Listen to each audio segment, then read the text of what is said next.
Bonjour à tous et bienvenue sur les harmoniques de l'amour. Je suis ravie de vous retrouver pour le vlog du mois de janvier. Puis venait le vieux janvier, bien emmitouflé, de maintes pelisses pour échapper au froid, mais il tremblait et frissonnait comme s'il allait trépasser. Et c'est un extrait de Edmund Spenser, La Reine des Fées. La neige commence à tomber sur mes premiers pas de janvier. Le manège commence à chanter et mes premiers rêves se mettent à tourner. Mes idées pour cette nouvelle année font jour dans mes pensées pour y voir plus de clarté un jour. Un esprit nouveau m'anime, je lui souris, même s'il reste anonyme. Cet esprit, je le connais. C'est ma foi pleine d'envie, cet esprit intense qui renaît une fois les 12 coups de minuit sonnés. Le nouvel an est là, me libérant de mes attaches et de mes craintes, ouvrant la porte au champ des possibles. À vous, je me confie avec soin. Je ne suis pas plus ni moins, mais je laisse la possibilité à mes rêves de se réaliser. Et je vous retrouve tout de suite pour la première séquence. Et je vous retrouve pour la séquence sur les végétaux d'une manière un peu générale. On va commencer avec une fleur qui est donc la jacinthe. Dans la mythologie gréco-latine, toujours un peu surjouée et tragédienne, la bienveillante Jacinthe doit son origine à des drames. Que par exemple, Zéphyr, jaloux de l'amitié qui unissait Hyacinthe, bel enfant de Balos et de la Musclio, à Apollon, souffla brutalement sur le disque que les deux amants se lançaient pour jouer, déviant sa trajectoire contre le front du pauvre Hyacinthe. Le choc le tua net. Apollon, accablé de douleur, voulant garder vivant un souvenir de l'ami perdu, du sang versé, fit naître la Jacinthe. Devenue une fleur funéraire, on la consacra à Déméter. Origine assez tragique pour une hivernale et courageuse fleur en pot qui fait tout ce qu'elle peut afin d'amener un peu de lumière et de couleur au jour sombre. La jacinthe est une fleur d'intérieur, une fleur du dedans qui rassemble toute la flore du jardin. Ses éclats, ses parfums ont une seule potée et éclairent la maison comme lampe sur la table. Rouge, bleu, blanche, mauve, violette, pourpre, ses petites corolles étoilées, montées en carotte, font voltiger autour de son halo des jupons de fillettes et les rondes gloussantes des courses aux mouchoirs. On dit que la jacinthe porte bonheur à la maison et chasse les humeurs dépressives et les fatigues dues aux longs jours sombres d'hiver. Et la jacinthe, je l'ai retrouvée dans l'oracle de la magie des fleurs de Tess Whitehurst. Donc, la voici. On va la poser là.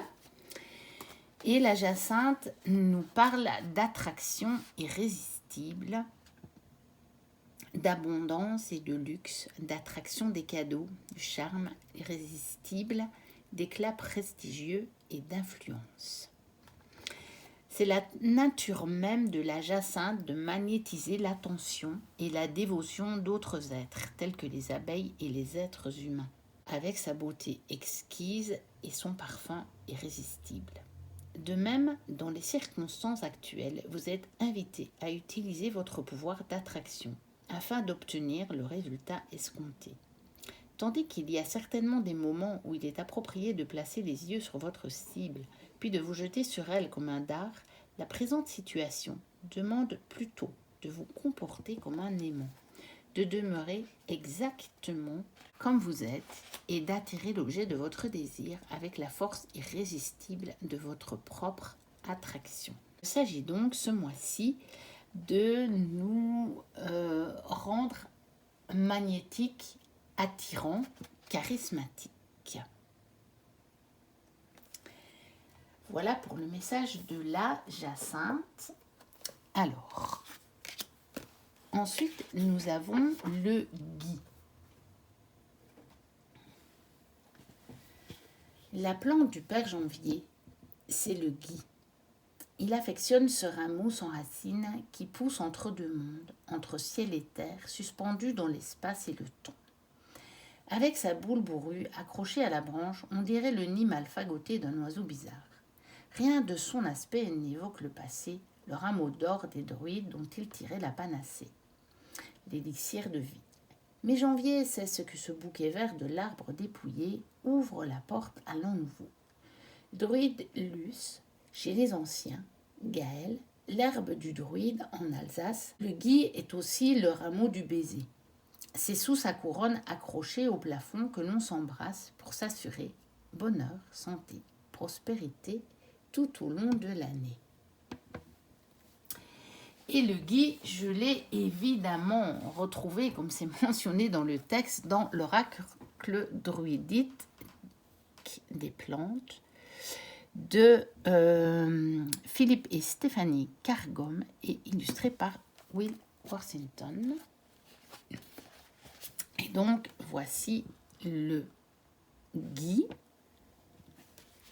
Voilà, on le retrouve bien avec son paysage d'hiver de janvier. Et donc, on nous parle de guérison, de fertilité et d'aspiration. Lors de la cérémonie druidique d'Alban Artan, le solstice d'hiver, toutes les lumières sont éteintes au milieu du rite pour symboliser la nuit la plus longue. Puis, une bougie est allumée et tous les participants allument leur propre bougie à la flamme de celle-ci, symbole de la renaissance du soleil et de la naissance de Mammon, l'enfant divin qui vit tout en chacun. On offre à tous du gui, dont les baies incarnent le pouvoir. Une période difficile s'achève, à mesure qu'un nouveau cycle débute. Juste comme un nouveau-né doit être entouré de chaleur et de sécurité, les nouveaux projets et phases de votre vie doivent être proches de votre cœur. Comme l'Awen, les 3 gouttes d'inspiration de la potion de Céridwen, le gui offre direction, perception et fertilité propice pour toute visée créative. Puisque le gui était une panacée, il annonce que toutes les choses ont été réellement guéries. Et c'est une belle carte dans ce début du mois de janvier, puisque effectivement, on a un nouveau cycle qui débute et on peut se dire que pour chacun d'entre nous, il y a une période difficile qui s'achève et un nouveau cycle qui commence et qui peut peut-être nous apporter plus d'aisance et de facilité.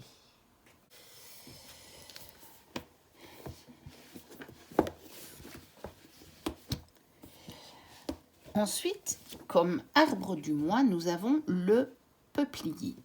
Et on nous dit, les bourgeons du peuplier sont utilisés en magie pour éveiller le mental. Alors le peuplier, je l'ai retrouvé dans l'oracle de la forêt de Soigne. Donc le voici. Et il nous donne comme mot-clé la régénérescence. Je suis le peuplier. Un peuplier, dites-vous? Je ne plierai pas. Je vis, je meurs, je renais. Pourquoi ne pourrais-je pas vivre plusieurs vies? Et nous allons aller voir son message. Parfois, nous voulons laisser certaines choses derrière nous et repartir de l'avant. C'est un noble dessein. Est-il possible que vous en soyez là dans votre vie? Il est aussi possible que la situation demande de la nuance.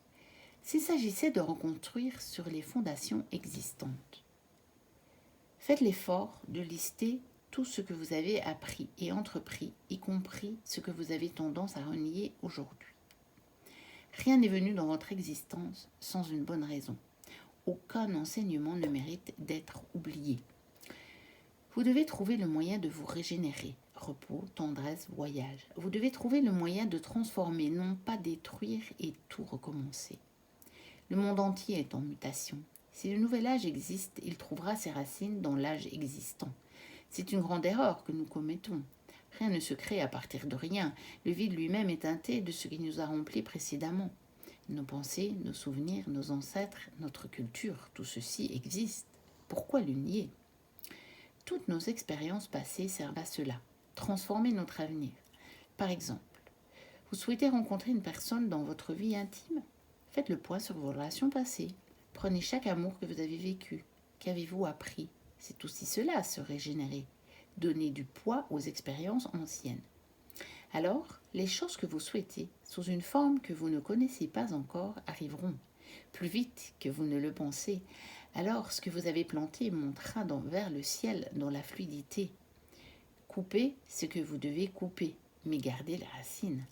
Rien ne pourrait mieux vous garantir une vie meilleure. Et ça me fait penser que il y a vraiment ce lien avec éveiller le mental qu'on trouve dans l'almanach des sorcières. Et je fais le lien avec ce nouveau cycle qui commence, que le Guy nous annonce en nous disant que une période difficile se termine et qu'un nouveau cycle recommence. Parce que, effectivement, si on va voir les choses passées, si on en tire les leçons, le nouveau cycle qui commence sera effectivement nettoyé de ces choses-là et pourra s'épanouir dans quelque chose de beaucoup plus aisé. Alors, j'ai encore dans cet almanach trouvé le parfum du mois avec l'anis étoilé. Et on nous dit donc que l'anis étoilé est une plante qui a la réputation d'attirer la chance à soi ou de favoriser la réalisation d'un rêve ou d'un souhait. Et l'anis, je l'ai retrouvé dans cet oracle de Sacha Totstik. Je pense qu'il n'est plus disponible. Je ne sais pas pourquoi elle a disparu d'Etsy. Parce que visiblement, elle faisait vraiment des... Elle avait fait de beaux oracles avec une boîte en dur et tout. Donc, je ne sais pas pourquoi elle n'est plus sur Etsy. Bon, après, je pense qu'elle est en Russie. Donc, est-ce que c'est à cause de tous les problèmes qui se passent là-bas? C'est possible aussi. Et donc, on a ici la carte des graines d'anis. Je n'ai pas la carte de la plante. Et donc, on nous dit que le parfum des graines d'anis familier a beaucoup, depuis l'enfance, nous entoure de soins et de paix. Il a la capacité d'adoucir toute situation, de colorer les pensées dans des tons chauds et de nous donner du confort à l'âme. Donc oui, c'est un peu ça. Hein.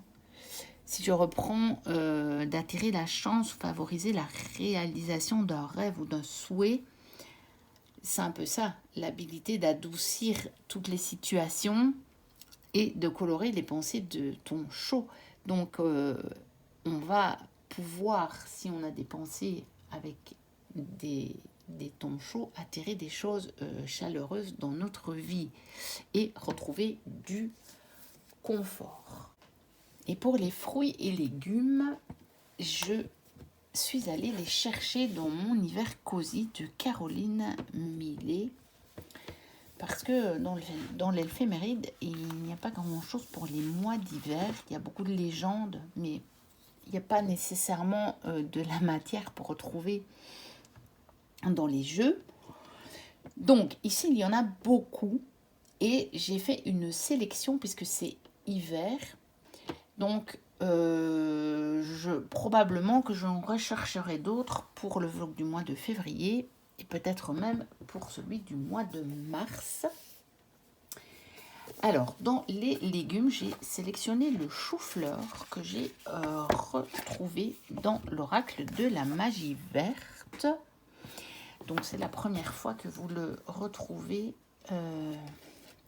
dans ce vlog. Je vais le mettre là, si on le voit bien. Voilà. Et on va aller chercher son message. Donc, on a déjà comme mot-clé la transition. Quand la fleur s'épanouit, les abeilles viennent sans invitation. Et c'est une citation de Ramakrishna. Le chou-fleur annonce un changement. Une renaissance peut maintenant avoir lieu. Et si vous vous accrochez à ce qui a précédé, il est temps de lâcher prise pour de bon. Une réactivation peut avoir lieu dans n'importe quel domaine de votre vie ayant souffert d'une accalmie ou d'un revers de fortune. Et donc, on a vraiment encore ce message qui nous ramène au nouveau cycle dont parle le gui et le peuplier.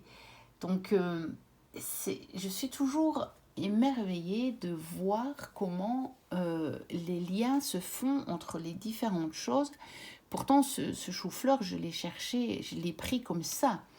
Je l'ai choisi comme ça, j'ai dit, bon, je prends le chou-fleur, il y en avait d'autres, je laisse les autres pour les autres mois. Je n'avais pas été voir le message avant de le choisir. Et malgré tout, voilà qu'on est vraiment dans la continuité de se dire, eh bien oui, au mois de janvier, on commence clairement un nouveau cycle. Alors, au niveau des fruits, j'en ai choisi 2, on verra bien pour les mois suivants. Et j'ai choisi la pomme et l'orange. Évidemment, la pomme, on l'a déjà eu sur d'autres mois.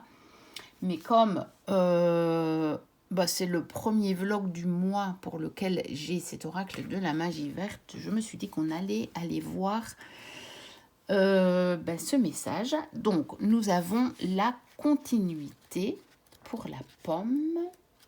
Si un arbre meurt, plantez-en un autre à sa place. Et c'est une citation de Carl Linnaeus. L'avenir est assuré et l'espoir est présent dans votre vie. C'est le moment idéal pour travailler sur votre vision de l'avenir, vos objectifs et réévaluer les décisions passées. Les pommes soutiennent également l'énergie de l'amour, en particulier la profondeur des liens amoureux. Examinez les détails de chaque situation et assurez-vous de rester authentique dans vos qualités uniques. C'est assez intéressant de voir qu'on revient un petit peu sur le thème du peuplier cette fois-ci, tout en restant dans ce thème de nouveau cycle en même temps. Je trouve ça quand même intéressant et je pense que le message est très clair et très intense pour ce mois. Vraiment entrer dans ce nouveau cycle et garder les leçons du passé, mais faites table rase du reste et allez-y à fond dans les nouveaux projets. C'est un nouveau cycle et on y va. En plus, je vous tourne la vidéo et nous sommes le 11 janvier et nous sommes à la nouvelle lune de janvier cette année. Et donc, allons-y, quoi. Tout nous dit, allez, on plante les graines, c'est un nouveau cycle qui commence. Et on va aller voir le message de l'orange, donc qui est évidemment énergie, c'est quand même assez connu. Un jardin demande de l'attention. Les plantes ne poussent pas pour satisfaire des ambitions ou pour accomplir de bonnes intentions. Elles prospèrent parce que l'on a fourni des efforts pour elles. Et c'est une citation de Liberty Hyde Bailey. Des aventures et des rapides progrès liés à votre véritable objectif et à la direction que vous prenez actuellement sont au rendez-vous. Tout est possible si votre volonté est puissante. Il y aura des défis, mais vous pouvez les surmonter. Une personne de votre entourage peut avoir besoin de votre soutien en ce moment. Méfiez-vous de l'apathie, de la négativité et du désintéressement hâtif. Donnez une chance à ce qui se présente. Et on reste dans la continuité. On est un petit peu plus loin parce que peut-être que dans une semaine ou dans 2 semaines, eh bien, ça va s'accélérer. Ce nouveau cycle va prendre forme et il sera temps de donner de l'énergie à ce projet, peut-être s'il se concrétise. Et il y aura peut-être des défis, mais il sera temps de de les surmonter parce que les progrès rapides peuvent être là. Voilà pour la séquence sur les végétaux. Janvier est plus morne encore que décembre, qui au moins faisait la part belle au sapin ou à l'if.